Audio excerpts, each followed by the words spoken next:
Assalamualaikum warahmatullahi wabarakatuh. Saya Nur Azmira Addin, NPM 20125159. Di sini saya akan presentasikan makalah saya yang berjudul Arisan Online. Sebelum memasuki pembahasan lebih lanjut lagi, saya akan menjelaskan sedikit tentang pengertian arisan online. Kata arisan, menurut Kamus Besar Bahasa Indonesia atau KBBI, adalah kegiatan mengumpulkan uang atau barang yang bernilai di antara mereka untuk menentukan siapa yang memperolehnya. Undian dilaksanakan di sebuah pertemuan secara berkala, sampai semua anggota memperolehnya.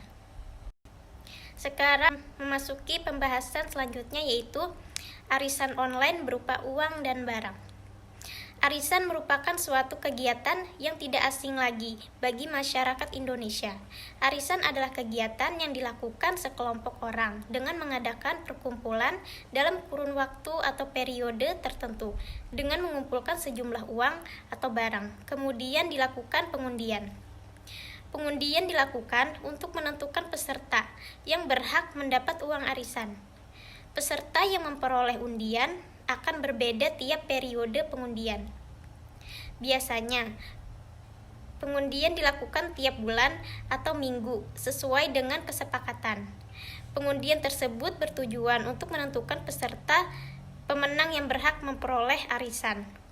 Pihak yang terlibat dalam arisan online adalah owner sebagai pengelola dan para peserta.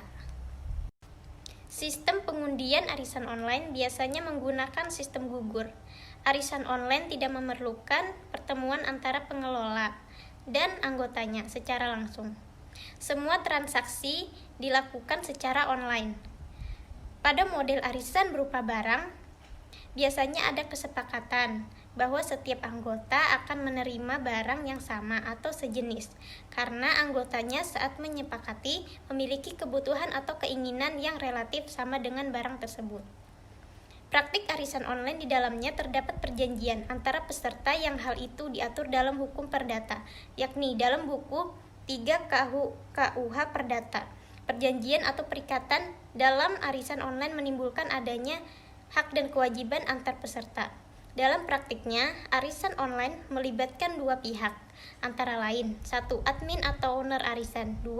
Peserta atau anggota arisan. Pembahasan selanjutnya adalah arisan menurut hukum Islam. Hukum arisan secara syariah yaitu arisan merupakan muamalat yang belum pernah dibahas dalam Al-Quran dan As-Sunnah secara langsung. Maka hukumnya dikembalikan kepada hukum asal muamalah yaitu dibolehkan atau mubah.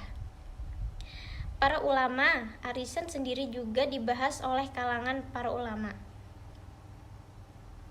Dan muncul dua pendapat, yakni dihukum haram dan dihukumi boleh. Secara prinsip arisan dengan berbagai macam bentuknya diperbolehkan menurut Islam, asalkan objek arisan halal atau mubah dan tanpa bunga atau riba yang diisyaratkan. Hal itu merujuk pada kaidah umum fiqh muamalah. Pada dasarnya semua bentuk muamalah boleh dilakukan kecuali ada dalil yang mengharamkannya. Pendapat pertama yang mengharamkan didukung oleh Dr. Shalih Al-Fauzan. Menurut pendapat tersebut, arisan terdapat unsur riba. Karena menurutnya arisan pada hakikatnya adalah akad pinjaman, di mana orang yang pertama mendapatkan uang yang terkumpul tersebut, hakikatnya ia menerima pinjaman dari anggota-anggota lainnya. Dan begitulah seterusnya. Setiap orang yang menerima uang adalah peminjam terhadap anggota yang belum menerima. Akad peminjaman di sini terdapat syarat apabila ingin dipinjami, maka harus meminjami juga, dan setiap pinjaman yang menarik manfaat atau persyaratan maka dihukumi riba.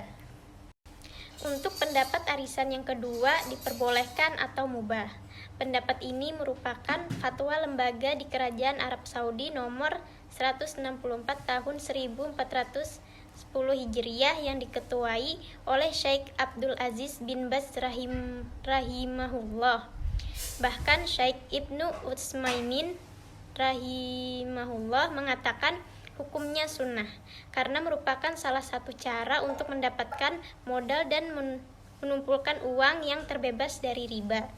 Karena menurut fatwa tersebut, apabila tidak ada persyaratan penambahan nominal di dalamnya, maka akad tersebut diperbolehkan, terlepas dari konsep pendapat yang pertama, karena arisan sendiri sistemnya seperti itu, yakni mendapat uang secara bergantian sesuai apa yang diangsur.